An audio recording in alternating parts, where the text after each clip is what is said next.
tinggal 4 pertandingan waktu itu. Tinggal 4 pertandingan, kami tidak pernah kalah dalam pertandingan itu. Tapi kami bisa degradasi. Itu juga sepak bola di Manado ini itu punya prestasi bagus dan materi-materi pemainnya itu juga banyak dari potensi-potensi daerah sini. Nah ke Liga 1. Amin. Ini dampaknya sangat besar kepada masyarakat sepak bola di daerah Sulut.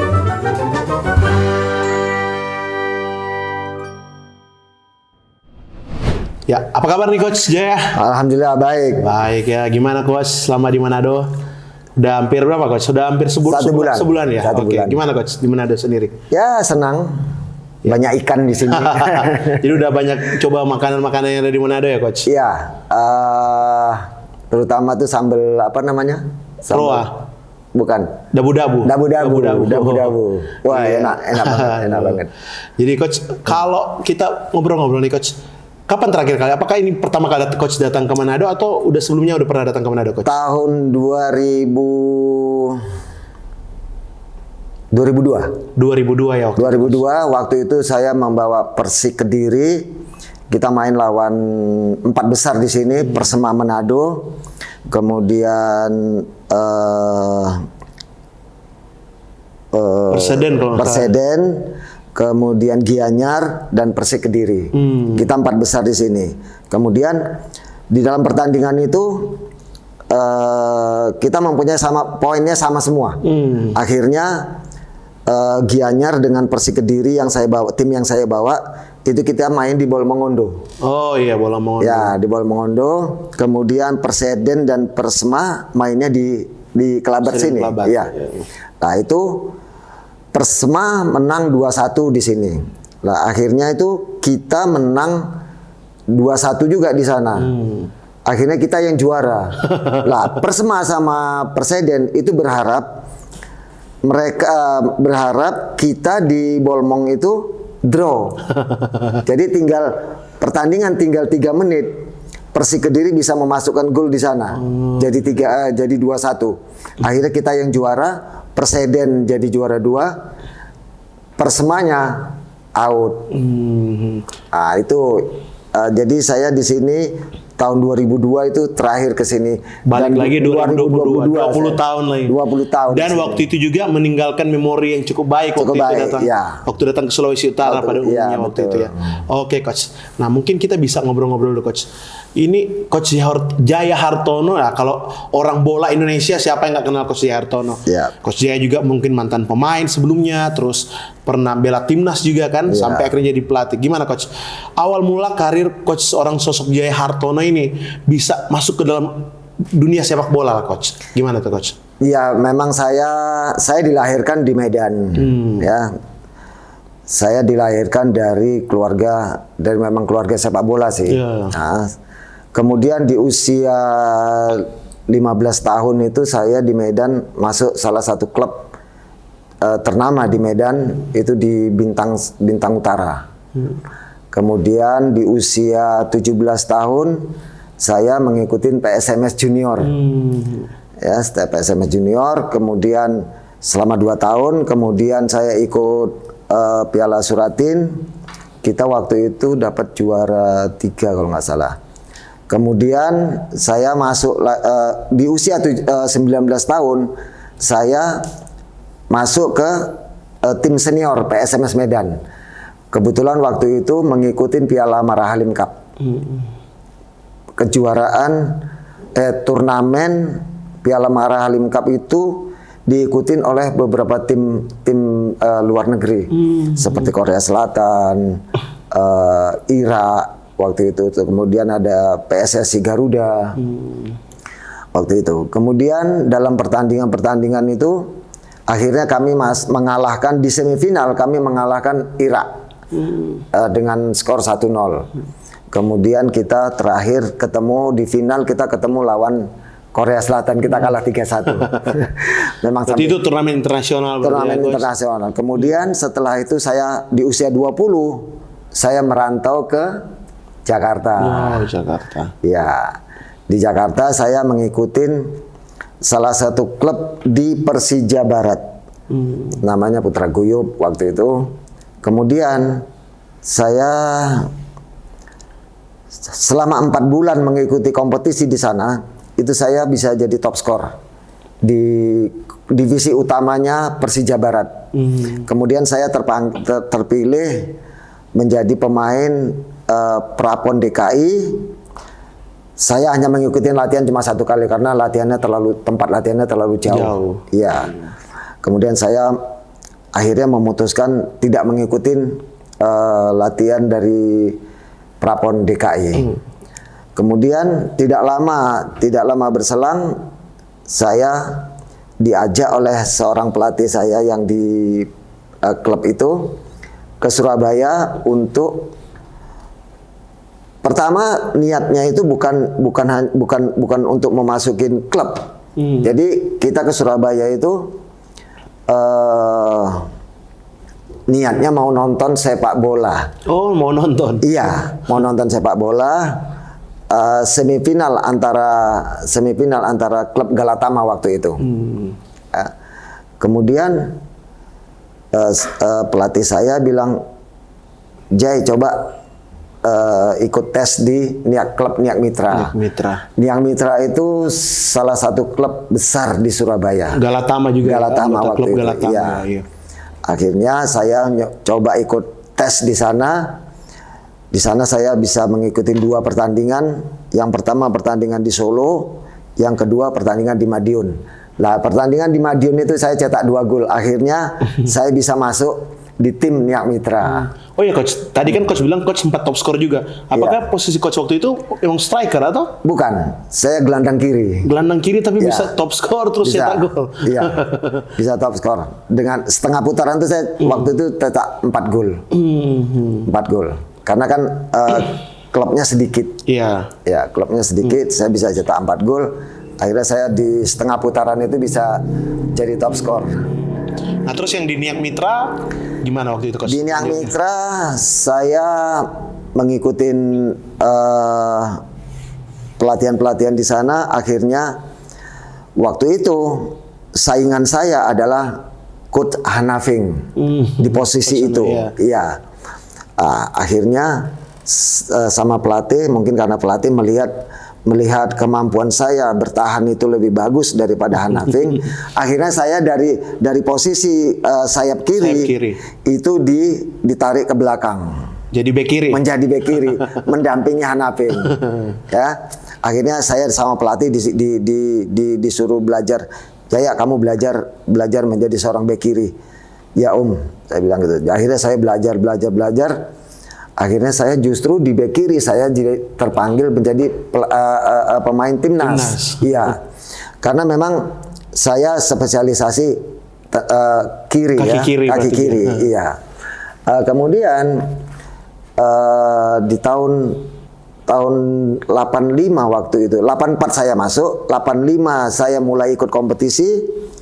86 awal saya dipanggil timnas. Jadi saya mengikuti kompetisi itu hanya 1 putaran. 1 putaran kompetisi, ya, 1 putaran kompetisi, kemudian Piala Liga. Setelah Piala Liga saya dipanggil timnas. Usia berapa itu coach udah dipanggil timnas waktu itu? Usia mungkin sekitar mau 22. Mau 22 tahun. Itu langsung timnas senior itu coach? Iya. Nanti sempat timnas senior yang waktu itu TC-nya lah di Solo. Pelatih kira-kira waktu itu masih Danur Windo. Coach ya, Danur Windo. Nah, kemudian sejak itu terus saya menjadi langganan di timnas. Sampai tahun 96. Karir timnas sih panjang juga ya waktu itu ya. 11 tahun. 11 tahun iya. Luar biasa memang. 11 tahun. Kemudian memang di zamannya timnas saya waktu itu kejuaraan-kejuaraan di negara-negara tetangga juga itu banyak. Setiap tahunnya pasti ada. Saya mengikuti Kings Cup itu bisa sampai 4 kali. Jadi setiap tahun kita ikut. Kemudian Piala Presiden di Korea Selatan itu 2 kali. Kemudian Piala Merlion, kemudian Piala Kings Cup di Bangkok itu 4 kali ya. Kemudian Merlion Cup di Singapura kita ikut. Kemudian waktu itu di negara kita juga itu waktu itu masih ada Piala Kemerdekaan. Oh iya, Piala Kemerdekaan. Ya, Piala Kemerdekaan. Piala Kemerdekaan pertama kita di tahun 86 itu kita juara 2. Kita final lawan Aljazair. Wow. Ya. Lawan Aljazair.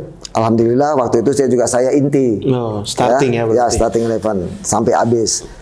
Kita juara 2. Kemudian yang kedua yang tahun 87-nya kita juara 1. Lawannya sama juga. Aljazair juga, iya. Coach inti juga. Inti juga waktu itu. Biasa. Iya. Kemudian di timnas itu tahun 86 itu saya mengikuti banyak kejuaraan waktu itu. Di samping Piala Kemerdekaan itu, kemudian kita 86 itu kita lawan PSV Eindhoven dari Belanda. Kemudian persiapan kita juga waktu itu kita TC di Brazil 1 bulan. Kemudian itu persiapan untuk Asian Games. Asian Games.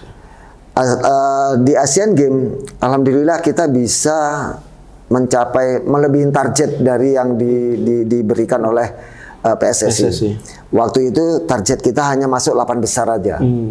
Tapi kita bisa mencapai 4 besar. Oh, luar biasa. Asian Games. Asian Games sih. Ya. Yang kita tahu semua ya, negara-negara Asia main semua. Asia main semua, iya. Lawan kita waktu itu Arab Saudi, Qatar, Oman, Uni Emirat Arab. Oh. Kemudian di semifinalnya kita kalah lawan Kuwait. Kemudian di semifinalnya kita ketemu Korea Selatan sebagai tuan rumah. Oh iya. Lah Korea Selatan itu satu tim itu waktu itu yang mereka dipersiapkan untuk Piala Dunia 86 di Meksiko. Oh. Itu timnya mereka. Jadi coach menghadapi tim yang dipersiapkan untuk Piala Dunia waktu itu, iya. Dan mereka sebagai tuan rumah lagi waktu itu. Tuan rumah juga.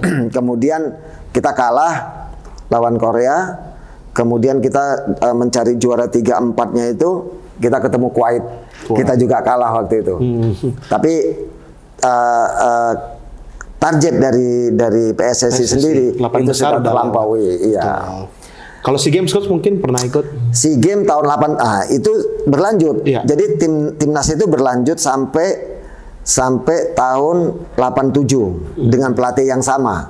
Tahun 87 itu kita juara SEA Games di Jakarta. Udah lama ya itu ya coach. Ya. Sampai sekarang juga kita menjadi juara SEA Games. Ya, jadi juara SEA Games 87 itu, terus saya mengikuti lagi SEA Games 89 di Malaysia, itu kita juara 3. Kemudian ngikutin lagi SEA Games 93 di Singapura. Itu kita kalau nggak salah itu waktu itu sampai di semifinal aja. Kemudian 93, 95 juga saya masih ikut. Berarti berapa kali SEA Games coach? Saya ikut 5 kali SEA Games. Oh luar biasa. Pemain yang bisa tampil 5 kali SEA Games loh. Iya. Luar biasa coach. Terus setelah itu saya 96 ikut pra Piala Asia. Jadi selama 40 tahun kita belum pernah lolos Piala Asia. Pra Piala Asia. Iya, pra Piala Asia. Lah waktu itu tahun 96 itu kita lolos pra Piala Asia. Setelah 40 tahun kita nggak pernah lolos ya. Kita lolos.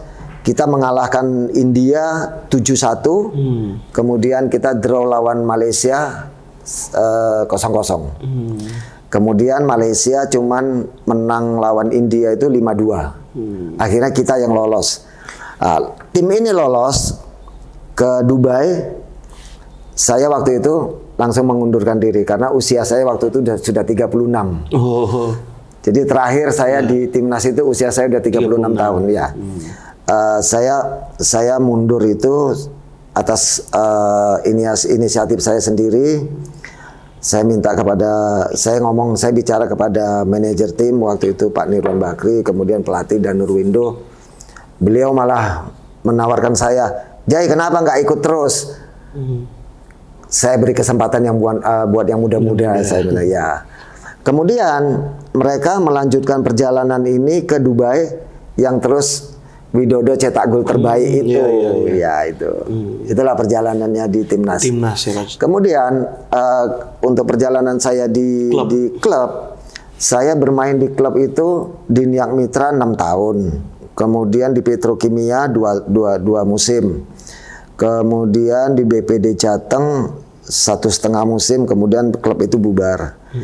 Kemudian saya kembali lagi ke Surabaya, masuk di Asbab Salim Group. Itu 4 musim.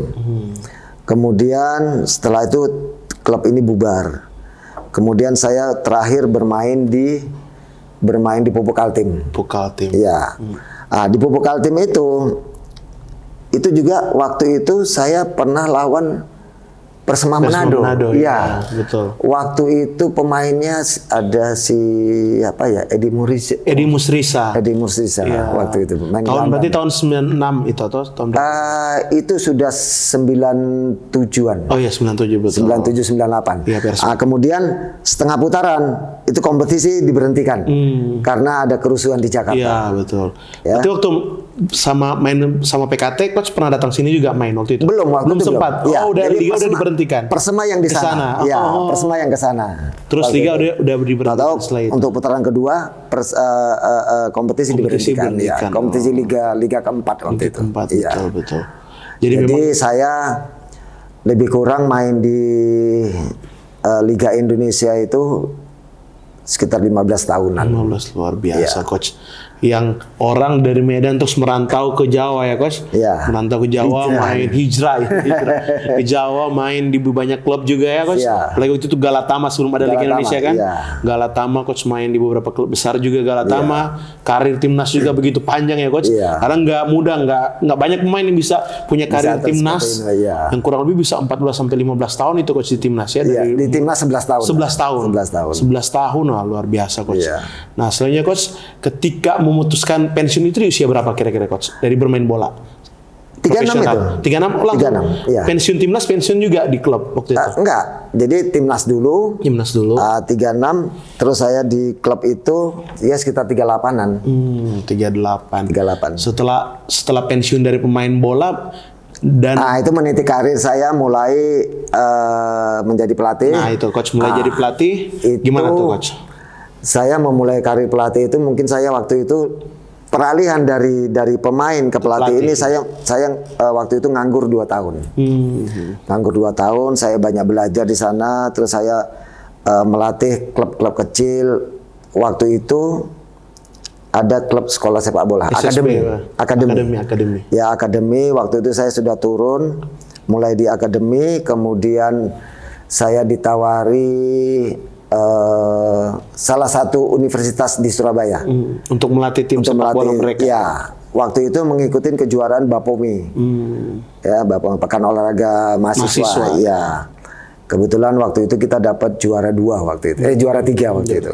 Ya, kemudian setelah pulang dari sana, Asprop Jatim memberikan kepercayaan saya untuk pegang U16 tahun. Tim PON Jatim bukan atau tim U16 tahun. U16. Ya. Waktu itu remaja ya. Liga remaja. U16 tahun. Kemudian waktu itu TC-nya di Kediri. U16 itu. Nah, kebetulan Persik Kediri ini juga persiapan liga kalau dulu namanya divisi utama. Bukan. Divisi 2. Divisi 2. Divisi 2. Kalau sekarang divisi Liga 3. Liga 3-nya ya. Nah, itu kebetulan bersamaan gitu loh.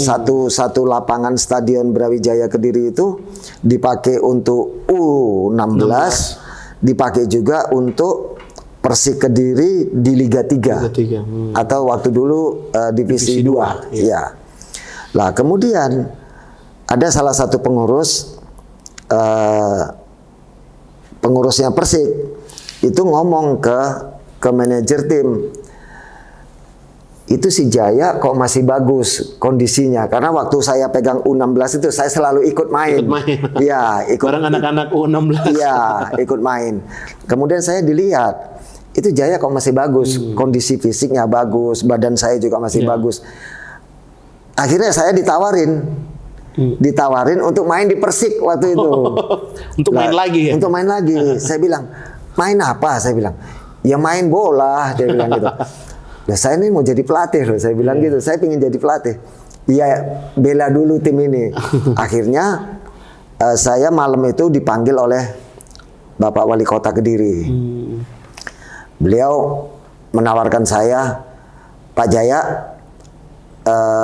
kebetulan istri saya kan dari Kediri. Oh, iya. Ya, Pak Wali bilang gini, Pak Jaya istrinya kan orang Kediri. Iya Pak. Sekarang tolong diangkat Kota Kediri ya lewat sepak bola. Saya tidak bisa nolak. Akhirnya saya ikut. Siap Pak. Akhirnya saya main lagi. Akhirnya U16 ini saya serahkan kepada Coach Hanafing. Pada Coach Hanafing. Kemudian saya konsentrasi di Persik Kediri. Persik Kediri Divisi 2. Akhirnya jadi pemain lagi di usia 38 itu. Iya. Berapa lama Coach habis itu main di Persik Kediri? Cuma satu kali. Iya. Di tahun 99 waktu itu. Tahun 99. Kemudian saya main di Persik Kediri itu di Divisi 2. Akhirnya main. Akhirnya kita masuk jadi juara 3. Lolos berarti ke Divisi 1. Lolos ke Divisi 1 waktu itu. Sekarang lolos ke Liga 2 ya kalau sekarang ini ya. Lolos ke Divisi 1. Akhirnya saya dipertahankan di sana. Dipertahankan. Untuk bermain mereka mintanya? Enggak. Akhirnya saya di sana dipertahankan untuk menjadi pelatih. Iya. Jadi pelatih Divisi 1. Divisi 1. Iya, akhirnya saya mulai meniti karir saya sebagai pelatih itu di Kediri. Ya alhamdulillah setelah saya pegang, kita bertanding di Divisi 1 itu, semifinalnya di sini. Yeah. Lawan Persema Manado, lawan Gianyar, lawan Perseden, Persik itu yang akhirnya Persik juara di sini. Dan promosi ke divisi utama. Itu langsung Coach dari Divisi 2 1 langsung ke divisi utama. Iya. Jadi juara 3, juara 1 masuk ke divisi utama itu. Alhamdulillah itu kan Liga Bank Mandiri. Iya, itu kita juara lagi. Juara satu. Jadi dua kali juara, ya. Jadi langsungnya dari pemain, pelatih langsung juara sampai pelatih. Iya, jadi juara. Juara. Iya. Luar biasa, Coach. Jadi saya di Persik Kediri itu 4 tahun. 4 tahun. Iya, 4 tahun, 7 piala. Jadi 7 piala yang saya persembahkan.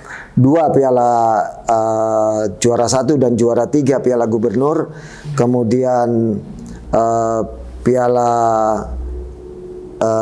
di Vietnam, ya kita ada turnamen Vietnam di Vietnam sana, kita juara bersama di sana. Yeah. Kemudian divisi 2, divisi 1, divisi utama itu kita juara dong. Jadi ada sekitar ada 7 piala yang saya persembahkan selama 4 tahun itu.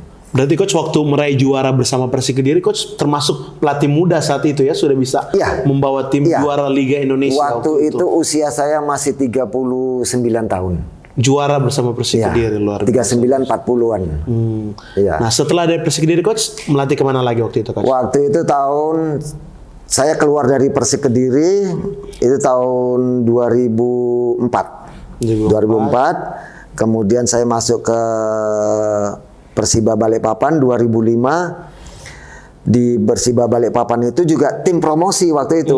Saya pegang, alhamdulillah prestasinya kita bisa di 5 besar.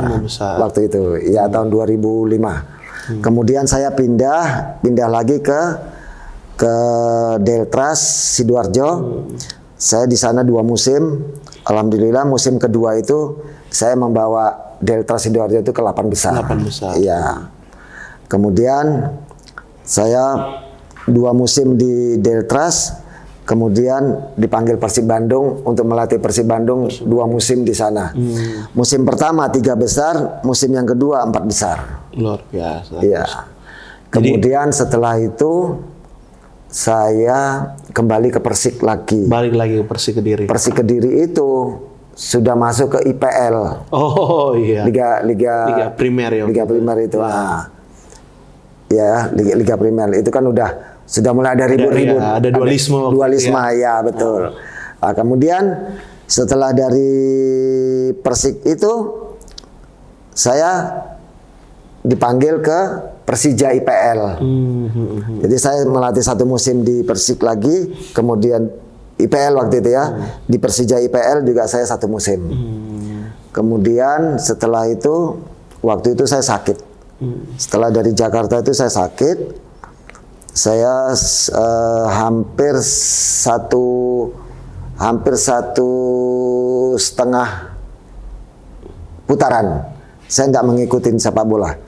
Kemudian saya sembuh, saya dipanggil, tinggal 8 pertandingan, itu saya dipanggil untuk melatih Persiram Raja Ampat, yang posisinya waktu itu sudah posisi degradasi. Iya, posisinya waktu itu sudah degradasi. Tinggal 8 pertandingan, saya disuruh nangani Persiram Raja Ampat. Saya dikasih tahu sama manajernya, Coach, saya tanya, Pak, targetnya apa? Ini posisinya udah degradasi ini. Tinggal 8 pertandingan. Tinggal 8 pertandingan. Saya tidak bisa merubah pemain, saya tidak bisa menambah pemain, saya tidak bisa. Yang saya lakukan hanya merubah prinsip of play-nya, prinsip-prinsip bermain tim itu yang saya benahin. Itu saya tanya kepada manajer tim, Pak, targetnya apa? Minimal lolos dari degradasi. Dia bilang gitu. Terus sasarannya selanjutnya apa? Minimal kita playoff, tapi target kita tidak degradasi. Dia bilang gitu. Oh ya sudah. Kemudian saya minta jadwal pertandingan. Begitu saya dikasih jadwal pertandingan, saya melihat, saya amati, dalam hati saya kaget juga ini. Karena apa? Tinggal 8 pertandingan, ini 5 tim papan atas semua. Lawannya nanti. Lawannya, iya. Persipura, Wamena, Persib Bandung, Persija Jakarta, kemudian Pelita KS. Luar biasa. Yang 3 lagi ini PSAP Sigli, Deltras, PSPS. Kalau ini papan Deltras papan tengah, kalau yang 2 ini papan bawah semua. Tapi ini 5 tim ini semua papan atas semua. Persipura peringkat 1, Wamena waktu itu peringkat 2, Persib Bandung, Persija Jakarta, Pelita. Ini semua papan atas semua. Saya kaget. Tapi ya mungkin ini karena ada campur tangan Tuhan juga ya. Akhirnya kita diselamatkan.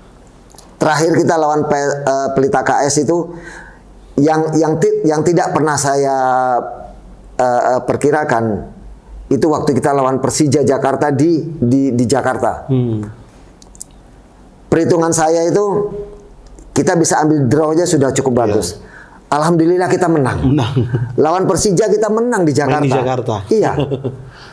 Itu sudah di luar dugaan dari semua pengamat maupun tim kita. Tapi alhamdulillah karena ada campur tangannya Tuhan di sana, kita bisa diselamatkan. Akhirnya kita terakhir lawan Pelita KS, itu posisi kita udah di sini, udah mulai berangkat naik. Kita menang lawan Pelita KS, akhirnya kita bisa melompat di posisi ke 14 apa 15 waktu itu. Akhirnya kita lolos degradasi. Iya. Akhirnya Persiram itu lolos dari degradasi. Akhirnya Persiram untuk selanjutnya saya juga diperpanjang sama tim Persiram. Akhirnya saya waktu itu hadiah dari Persiram itu semua pemain Persiram diajak nginap 1 minggu sama keluarganya, 1 minggu di Bali, di Hard Rock Bali. Tapi saya waktu itu nggak bisa ikut karena saya harus menunaikan ibadah haji waktu itu tahun 2012. Akhirnya saya berangkat ke sana. Kemudian setelah dari Persiram itu 2014 itu saya di mana ya waktu itu ya? Oh, masih di Persiram. 2014 saya kembali lagi ke Persiba Balikpapan. Persiba. Oh. Ya, ke Persiba Balikpapan. Tapi waktu itu saya nggak sampai menyelesaikan seluruh pertandingan di kompetisi itu. Kami berakhir di peringkat 7. Kemudian ada masalah di PSSI dengan FIFA waktu itu. Ya ribut-ribut itu sampai 2 tahun. Kemudian 2016 saya mulai melatih di Liga 2 di Persepam Pamekasan. Ya. Kemudian 2017 saya pegang Cilacap, PSCS ya. PSCS tinggal 4 pertandingan waktu itu. Tinggal 4 pertandingan. Kami tidak pernah kalah dalam pertandingan itu. Tapi kami bisa degradasi. Iya, kami tidak pernah kalah, tapi kami tidak pernah kalah, hanya menang 1 kali, draw 2 kali kalau nggak salah. Oh, tinggal 8 pertandingan, yang 2 itu playoff, yang 4 itu playoff, 4 tim playoff, yang 4 lagi itu waktu itu kompetisi. Akhirnya kita kita kalau bicara non tenis kita nggak usah bicara non tenis lah. Nah, akhirnya 8 pertandingan itu kita cuma kalah 1 kali.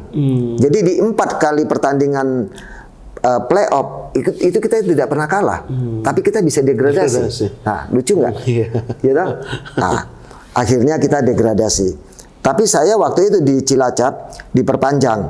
Akhirnya 2018 saya alhamdulillah bisa menaikkan lagi tim ini ke Liga 2. Iya. Mengangkat tim ini ke Liga 2 lagi. Kemudian 2019 saya pindah ke Perserang. Alhamdulillah di Perserang itu saya bisa jadi peringkat 5 besar di Perserang. Bisa ngangkat tim ini ke 5 besar. Kemudian 2020 kompetisi berhenti itu, saya waktu itu masih di Cilacap. Kembali ke Cilacap. Akhirnya kita mau pertandingan pertama itu, terus akhirnya nggak jadi. Ya, terus akhirnya saya 2021 itu di Jepara. Ya. Dan akhirnya 2022 di sini. Mudah-mudahan dengan berakhirnya 20 tahun saya dari 2002 sampai 2022 dengan 20 tahun ini mungkin cukup lama ya. Mudah-mudahan dengan izin Tuhan saya bisa, insya Allah bisa mengangkat tim ini nanti bisa kembali ke Liga 1. Berarti coach, perjalanan panjang dari pemain sampai pelatih, kalau lihat cerita coach dari tadi, hampir nggak ada waktu untuk istirahat. Betul. Main bola terus langsung melatih. Kehidupan saya di bola terus. Betul-betul kehidupannya udah full 100% kayaknya untuk sepak bola. Jadi saya hitam putihnya sepak bola Indonesia lebih khusus ya. Saya sudah mengetahui semua. Betul. Tapi selama kita masih di lingkungan sepak bola, ya kita tidak boleh berbuat dosa lah sama sepak bola. Betul. Ya, sehingga perjalanan karir saya, apakah itu dari mulai jadi pemain, dari junior, dari pemain sampai ke karir pelatih di timnas, ya alhamdulillah semua diberi kelancaran. Iya coach, amin. Dan selanjutnya coach kan udah sebulan lah kurang lebih ada di Slot United, udah mulai melatih juga tim ini kan, sudah sempat juga ada uji coba juga kemarin lawan tim PSM Makassar. Nah, gimana coach persiapan yang coach lihat 1 bulan ini gimana coach? Slot United pada umumnya coach? Ya alhamdulillah setelah kita pulang dari uji coba lawan PSM itu persiapan kembali dari awal lagi kita mempersiapkan tim ini. Alhamdulillah sampai 3 minggu persiapan yang sudah kita lakukan ini, alhamdulillah tidak ada kendala. Kondisi pemain juga cukup baik. Kemudian memang target saya atau program saya itu di tanggal 24 atau 25 ini itu kita sudah masuk ke tactical program. Ya, jadi sudah ada di situ, sudah saya masukkan beberapa kali uji coba. Nah, nanti memang uji coba yang pertama ini memang target saya adalah melihat kondisi pemain secara keseluruhan. Kemudian beberapa kali taktik dan strategi yang saya terapkan kepada pemain itu mereka sudah memahami apa belum? Karena ini kan lawan kita mungkin tim amatir di sini ya. Betul. Kita bisa melihat jalannya taktik atau strategi yang sudah kita berikan dengan lawan yang lebih jauh di bawah kita. Ini mereka bisa menjalankan atau tidak? Ini nanti akan kita evaluasi. Tentunya semua pemain nanti akan berusaha, akan saya mainkan semua. Saya juga mau melihat sejauh mana kemampuan pemain itu bermain di posisinya masing-masing. Saya mau melihat kinerja mereka di posisi masing-masing. Itu. Nah, Coach, kalau yang kita tahu bersama, Coach, saat ini di tim Sulut United sendiri, Coach mempercayakan banyak sekali pemain muda. Terutama ada juga pemain dari Akademi Sulut United juga.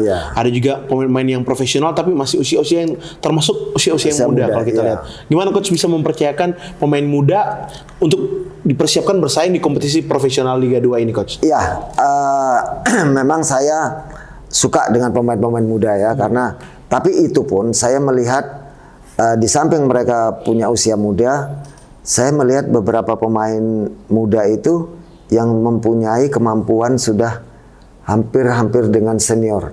Tapi di sini saya banyak mendrill mereka, terutamanya itu drill secara individu, ya individu taktik, itu saya drill terus supaya mereka bisa menyamai dengan pemain-pemain yang senior.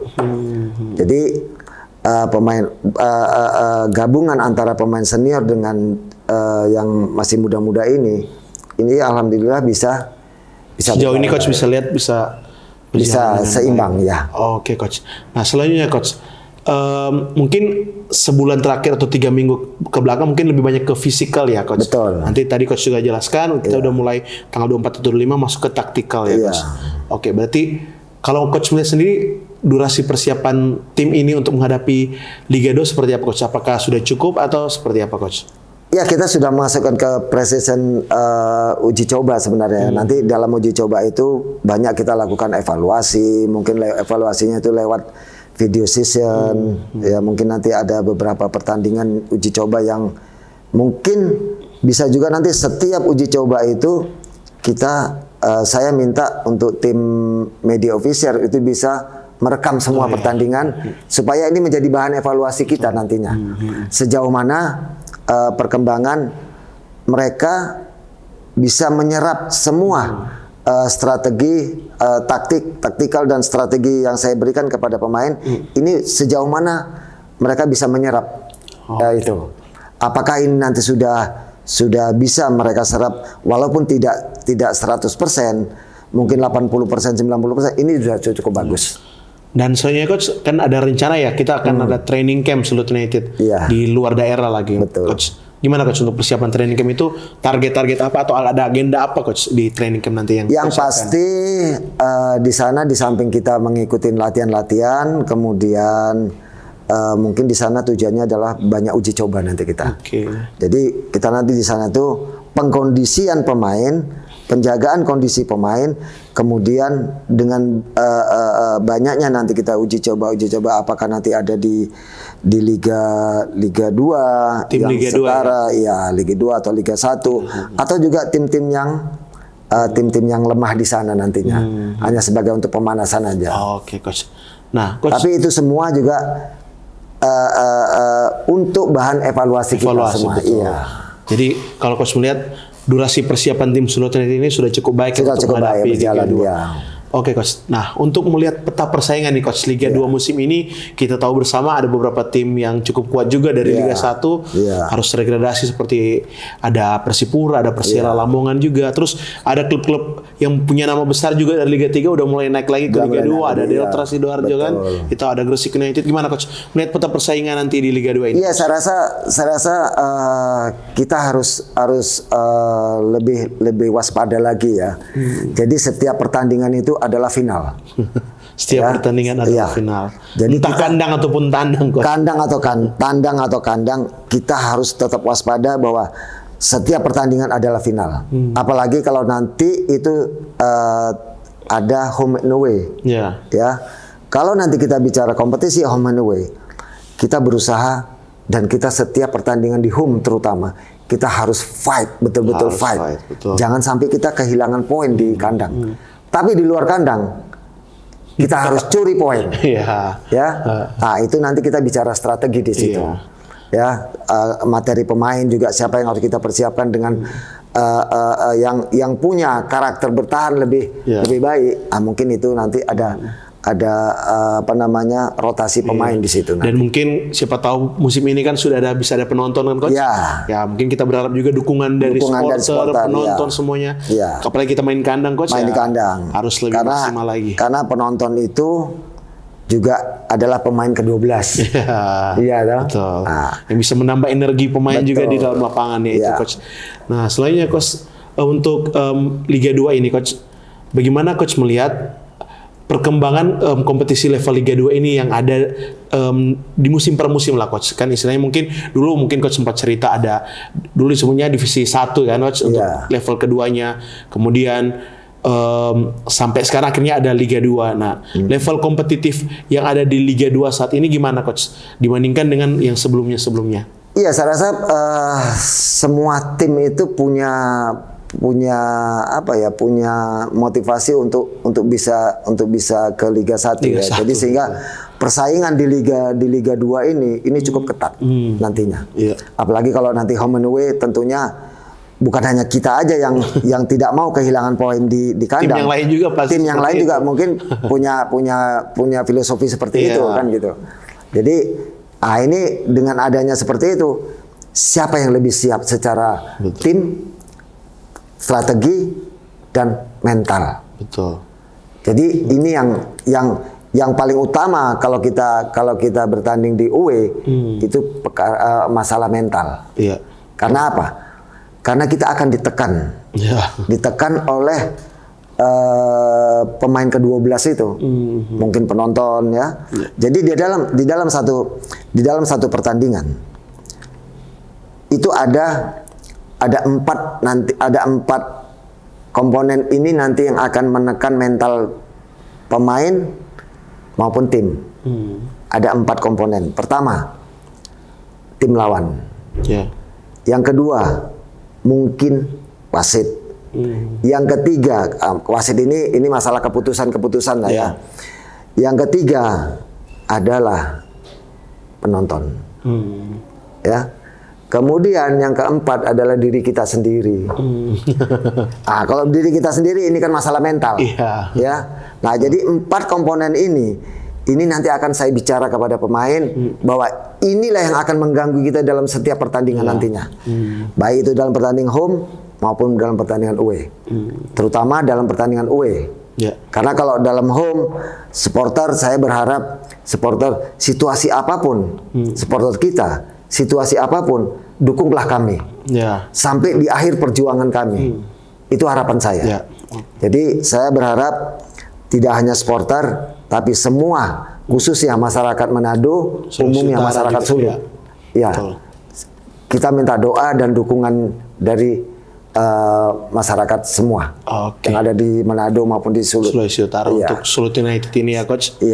Oke. Sekarang coach kita mungkin sedikit beralih ke pembinaan usia dini dan kebetulan di Sulut United sendiri kita sudah punya Sulut United Football Academy. Gimana coach melihat coach Sulut United Football Academy yang kurang lebih baru 1 tahun kita jalankan dan end produknya kan adalah pemain yang diharapkan bisa main untuk Sulut United. Gimana coach? Iya, saya lihat di Sulut dari dulu waktu saya jadi pemain dulu.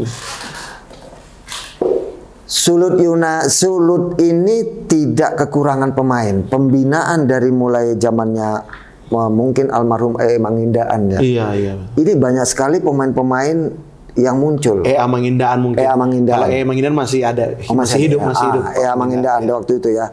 Kemudian beralih ke Pak Mangindaan yang anaknya itu juga sepak bola di Manado ini itu punya prestasi bagus dan materi-materi pemainnya itu juga banyak dari potensi-potensi daerah sini, baik itu Manado maupun itu di Minahasa dan sekitarnya. Ini banyak sekali pemain-pemain itu, bahkan mereka ada yang jadi pemain nasional waktu itu, ya. Nah, jadi kalau adanya wadah sekarang ini sudah mempermudah mereka mungkin untuk bisa berprestasi dengan adanya Sulut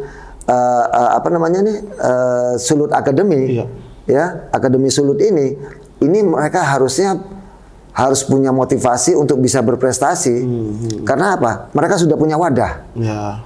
Kalau dulu kan hanya lewat klub-klub. Kalau sekarang mereka punya wadah di Sulut Academy ini, lebih mempermudah mereka untuk berprestasi sebenarnya. Betul. Jadi tinggal sekarang pemain itu mau atau tidak untuk berprestasi di sepak bola. Yeah. Karena ini sekarang sudah punya wadah. Nah, wadah inilah yang harusnya dimanfaatkan oleh potensi-potensi daerah, terutama di Sulut ini.